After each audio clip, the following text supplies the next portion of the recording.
Suara Hati. Renungan hari ini, Minggu, 20 Juli 2025. Topik, pohon yang tidak berbuah harus ditebang. Dan jangan lupa saudaraku, untuk membagikan renungan ini kepada orang lain, agar mereka juga mendapatkan kekuatan rohani di dalam Tuhan. Kiranya saudara diberkati oleh Tuhan kita.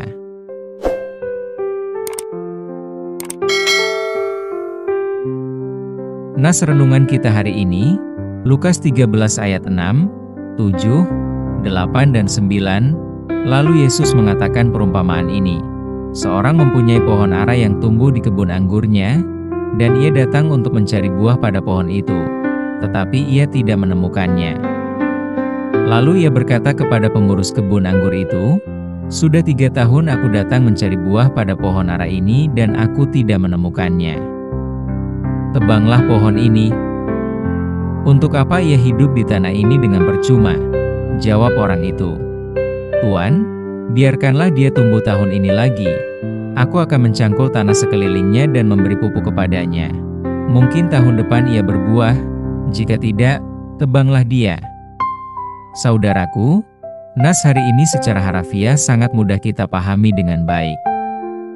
Nas hari ini adalah perumpamaan yang disampaikan oleh Tuhan Yesus kepada orang-orang Galilea.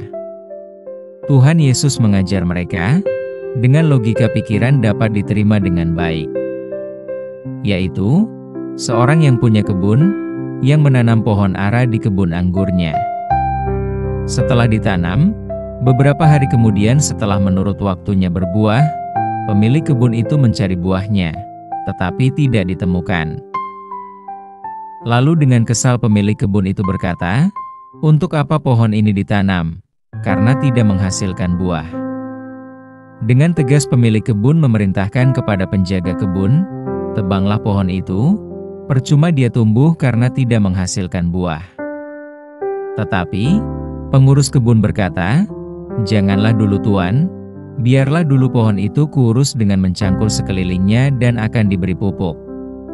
Kalau tahun depan pohon itu juga tidak berbuah barulah ditebang." Pemilik kebun berkata, "Silahkan, jika tidak berbuah tebanglah dia." Saudaraku, siapakah pemilik kebun itu? Yaitu Tuhan Allah Bapa. Pengurus kebun itu adalah Tuhan Yesus yang sudah datang ke dunia ini. Siapakah pohon ara itu? Yaitu semua orang, termasuk diri kita. Tuhan Yesus datang ke dunia ini, mengurus hidup kita supaya menghasilkan buah, supaya bermanfaat bagi orang lain, supaya tumbuh kerohanian kita dengan sehat.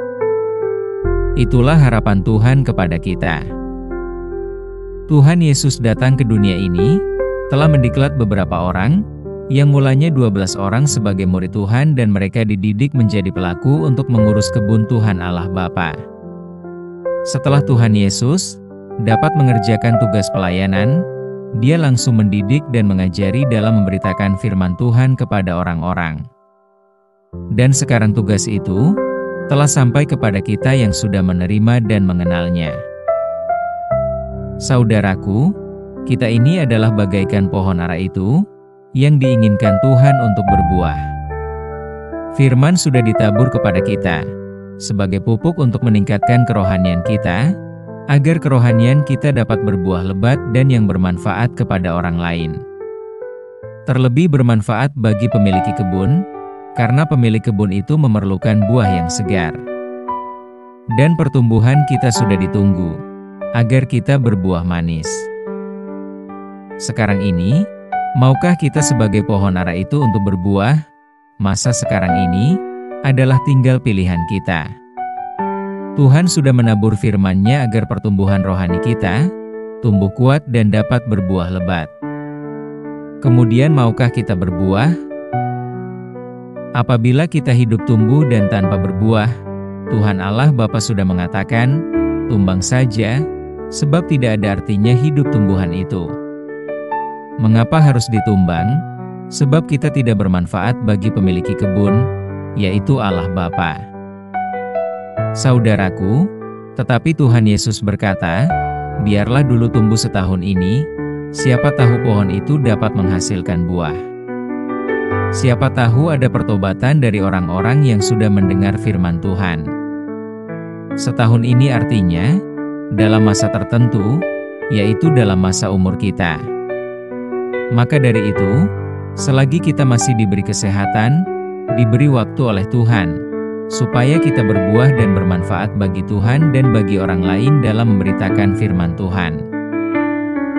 Ingatlah saudaraku, selagi kita masih tumbuh kerohanian kita, Tuhan Allah Bapa sedang menunggu hasil dari kita, yaitu buah kerohanian kita. Seperti apakah buah kerohanian kita itu? Seperti tertulis dalam kitab Galatia, kasih, sukacita, damai sejahtera, kesabaran, kemurahan, kebaikan, kesetiaan, kelemah lembutan, penguasaan diri. Tidak ada hukum yang menentang hal-hal itu, artinya inilah buah manis kesukaan pemilik kebun. Ayat 22-23. Sekali lagi, bagi siapa yang mau berbuah, berarti dia sudah menjadi milik Kristus, yang telah menyalibkan kedagingan dengan segala hawa nafsu dan keinginannya. Bila hidup kita ingin berbuah, baiklah hidup kita juga dipimpin oleh Roh, dan janganlah kita gila hormat, janganlah kita saling menantang dan saling mendengki.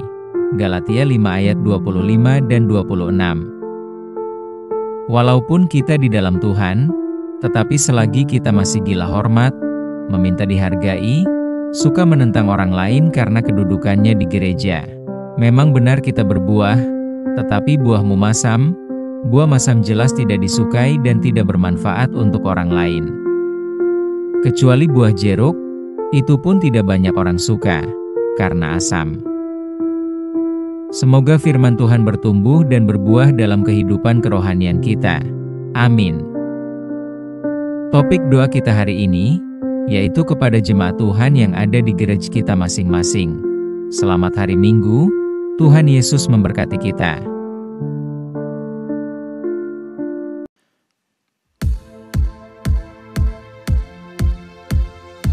Mari datang kepadanya dengan pujian. Mari datang kepadanya dengan hati yang bersyukur. Karena Tuhan adalah Allah yang besar dan sangat terpuji. Dia adalah gunung batu dan keselamatan bagi kita semua. Dia yang setia di dalam perkataan. Dia yang penuh kasih di dalam segala perbuatannya. Mari bersama puji Dia. Mari bersama sembah Dia. Mari bersama agungkanlah namanya. Mari bersama kita bersyukur kepadanya. Bersyukurlah pada Tuhan, serukanlah namanya. Bernyanyilah bagi Tuhan, mari bermazmurlah. Kepada Dia yang baik, setia dan benar, biarlah setiap pujian kita sampai seumur hidup kita. Mari nyanyikan, hatiku siap ya Tuhan.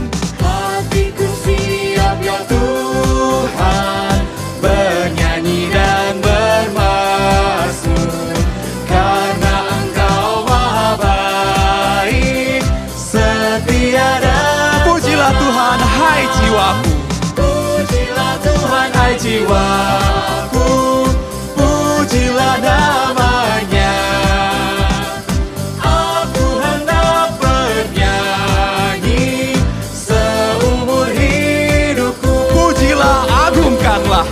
Ku puji Kau, ku agungkan. Dialah Allah kita dan Raja kita. Allahku, Kau Rajaku. Ku puji Kau, ku agungkan. Kau Allahku, Kau Rajaku.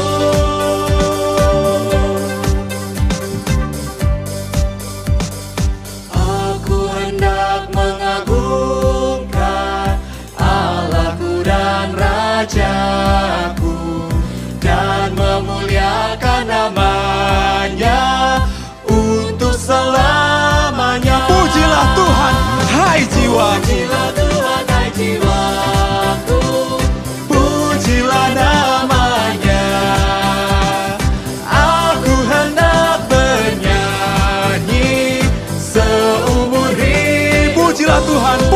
namanya. Pujilah Tuhan hai jiwaku, pujilah namanya.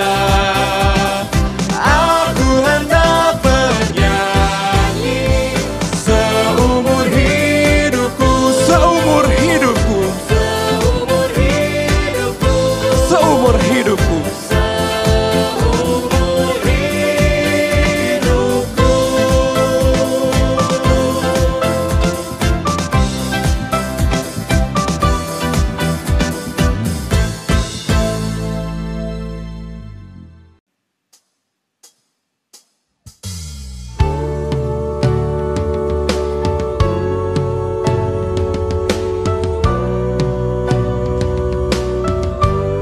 Biarlah lagu ini boleh menjadi kerinduan kita.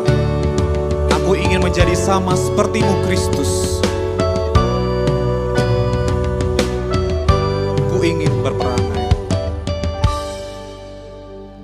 Ku ingin berperangai laksana Tuhanku, lemah lembut dan ramah dan manis budiku. Tetapi sungguh sayang, ternyata ku cemar. Ya Tuhan, beriku hati yang suci dan benar.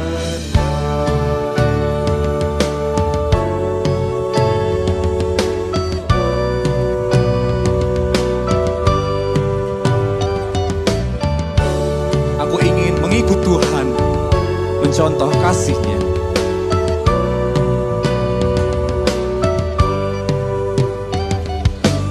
Ingin ikut Yesus, mencontoh kasih-Nya, menghibur orang susah, menolong yang lemah.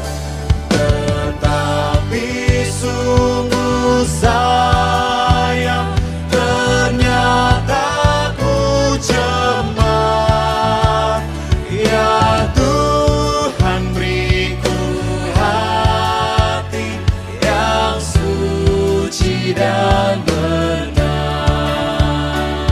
Firman Tuhan dari 2 Korintus 5 ayatnya ke-15 berkata, "Dan Kristus telah mati untuk semua orang, supaya mereka yang hidup tidak lagi hidup untuk dirinya sendiri, tetapi untuk Dia yang telah mati dan telah dibangkitkan untuk mereka."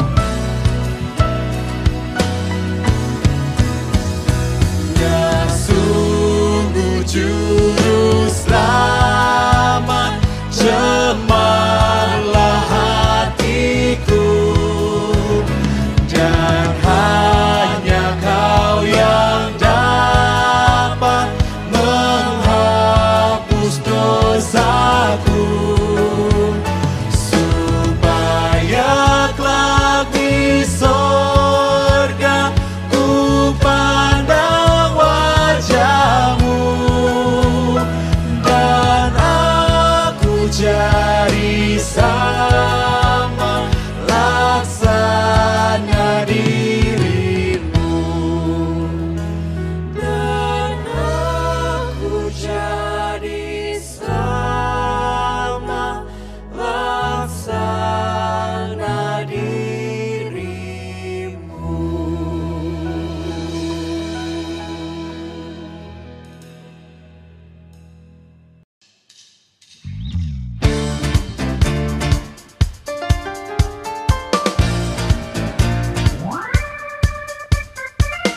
Menjadi pelita di dalam dunia yang gelap, itulah panggilan setiap kita. Tuhan mengutus kita. Tuhan mengutus kita ke dalam dunia, bawa pelita kepada yang gelap.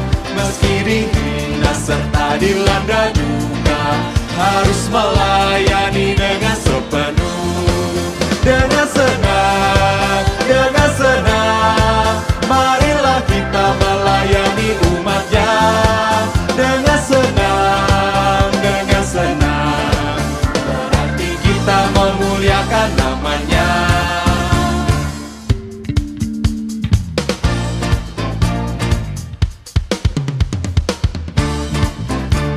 Tuhan mengutus kita bagi yang sakit dan tubuhnya lemah.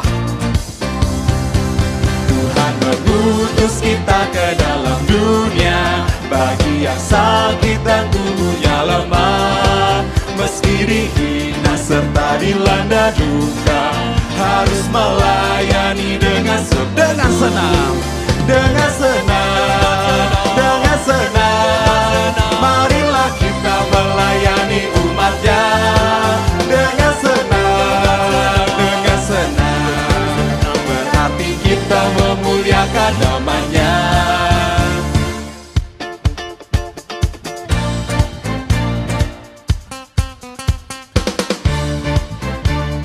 Tuhan mengutus kita bagi yang miskin dan lapar berkeluh. Tuhan mengutus kita ke dalam dunia untuk yang miskin dan lapar berkeluh. Meski dihina serta dilanda duka, harus melayani dengan sepenuh. Dengan senang, dengan senang, marilah kita melayani umatnya. Dengan senang, berarti kita memuliakan namanya.